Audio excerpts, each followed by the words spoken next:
नमस्कार। बीजेपी अपनी जीत के जश्न में इतनी मस्त हो चुकी है कि उनको किसानों का दुख दर्द दिखाई नहीं देता है। डीएपी खाद की लगातार किल्लत हो रही है और किसान इसे जूझ रहे हैं। और आपको बताना चाहती हूँ, हरियाणा प्रदेश के अंदर 60 लाख बैग डीएपी की ज़रूरत है, आधी भी नहीं मिल पा रही है। और इससे गेहूं की फसल के समय किसानों पर आर्थिक बोझ भी बढ़ता है। देखिए, एक किसान जो है वो अपने खेत पर सब कुछ न्यौछावर कर देता है, वहीं पर सरकार एक मुट्ठी खाद तक नहीं दे पाती है। इसे विडंबना ही कहेंगे। और मैं इसे समझती हूँ, ये कोई प्रशासनिक विफलता नहीं है, ये जानबूझकर किसानों के साथ जो है एक अत्याचार है, किसानों के ऊपर अत्याचार किया जा रहा है। आप देखेंगे कि अभी कुछ समय पूर्व उकलाना में एक किसान ने जहर खा लिया डीएपी खाद न मिलने के कारण। तो इससे ये साफ दिख रहा है, ये सरकार भारतीय जनता पार्टी लगातार किसान विरोधी रही है। और बड़ी बड़ी बातें करते हैं, ये कहते हैं कि हम सरकार में आ गए हैं। अरे साहब, ये आपकी जीत नहीं है, ये तंत्र की जीत है। आपके कम से कम कितने मंत्री जो हैं आपके हार चुके हैं इस चुनाव के समय। ईवीएम के माध्यम से आप चुनाव तो जीत गए, क्योंकि खुद के आपके मुख्यमंत्री जो है वो कह रहे थे कि हमने सब कुछ सब व्यवस्था कर ली है। तो इससे साफ तौर पर दिख रहा है कि ये जीत नहीं है, तंत्र की जीत। आप तंत्र से जीत तो गए, क्योंकि आपका तो नाम लेने के लिए कोई था ही नहीं। आप तो खुद लोग, आपके भारतीय जनता पार्टी के नेता तो कह रहे थे कि हम तो सरकार में नहीं आने जा रहे हैं, सरकार तो कांग्रेस की बनने जा रही है। आप जैसे जोड़ तोड़ करके चुनाव आयोग को अपनी जेब में रखकर आप सरकार में तो जरूर आ गए हैं, लेकिन आपको जनता पर आपका जो इकबाल था वो खत्म हो गया है। लेकिन अगर आप सरकार में हैं इस समय, तो आपको जनता का ख्याल भी रखना होगा। अब ये जिम्मेदारी किसकी है? तो आप लोगों की जिम्मेदारी है। आप बड़ी बड़ी बातें करते हैं, आप कहते हैं कि हम जीरो टॉलरेंस पॉलिसी अपनाते हैं। तो मैं आपसे पूछना चाहती हूँ नायब सैनी साहब, कि लगातार आपके कुछ मंत्रियों के नाम जो है 100 करोड़ सहकारिता, आपके पूर्व मंत्री रहे हैं, 100 करोड़ के करीब जो है उनके ऊपर एक जिसे कहें एलिगेशन था उनके ऊपर। क्यों नहीं जांच बैठा रहे हैं? क्यों आपकी ईडी, सीबीआई, एसीबी कहाँ है? आप लगातार जो है विपक्ष के नेताओं के यहाँ चुनाव के समय ईडी सीबीआई को एक्टिव कर रहे थे। अब आपकी ईडी सीबीआई का क्या कर रही है, ये सवाल है। क्या मैं ये पूछना चाहती हूँ, उनका एड्रेस आप लोगों के पास नहीं है?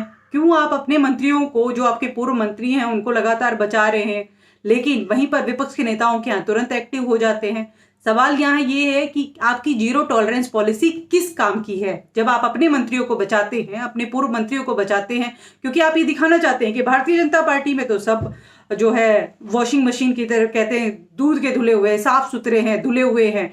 लेकिन आपके ही मंत्री, क्योंकि आपको याद होगा नायब सैनी साहब, खट्टर साहब ने उनको बुलाया था, आपके पूर्व मंत्री को बुलाया था, 1 घंटे तक उनसे पूछताछ की गई थी। तो वो पूछताछ की आज जनता पूछना चाहती है कि क्योंकि देखिए, ये जो पैसा जो ये कमा रहे हैं, ये कहाँ से, ये किसका पैसा है? ये जनता का पैसा है। जनता का पैसा आप अपने मंत्रियों के घर भर रहे हैं और जनता आपसे सवाल भी ना पूछे। विपक्ष के नेता होने के नाते मैं आपसे पूछना चाहती हूँ नायब सैनी साहब कि इन नेताओं के यहाँ कब ईडी सीबीआई जाएगी? और अगर नहीं जाएगी तो फिर इस तरीके की बड़ी बड़ी बातें ना करिए कि हम तो जीरो टॉलरेंस पॉलिसी अपना रहे हैं। हरियाणा में, और पूरे हरियाणा में ही नहीं, मैं तो ये कहती हूँ पूरे देश के अंदर आप इसी तरीके के नियम चला रहे हैं। लेकिन मैं फिर कहती हूँ कि इससे आप जनता का इकबाल, जनता के बीच आपका इकबाल बचा नहीं है। क्योंकि सबको पता है कि Bharatiya Janata party electoral bond के माध्यम से और तमाम ऐसे माध्यम से अपने घर भर रही है, अपने लगातार 5 स्टार कार्यालय खोल रही है, लेकिन जनता का पैसा आप खा रहे हैं, तो ये हजम तो होगा नहीं आपको। राधे राधे।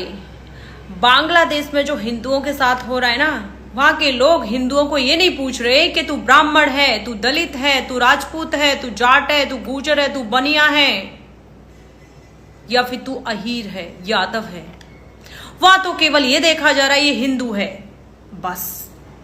लेकिन हिंदुस्तान में हर हिंदू ये सोच रहा है कि मैं ब्राह्मण हूं, मैं सर्वश्रेष्ठ हूं, वो दलित है, वो नीचा है, मैं राजपूत हूं, भाई साहब अलग ही अकड़ है, मैं अहीर हूं, मैं जाट हूं, मैं गुर्जर हूं, मैं ब्राह्मण हूं। ऐसे गाड़ियों पर लिख लिख कर चलते हैं कि बस इसी से इनकी धर्म की रक्षा होने वाली है।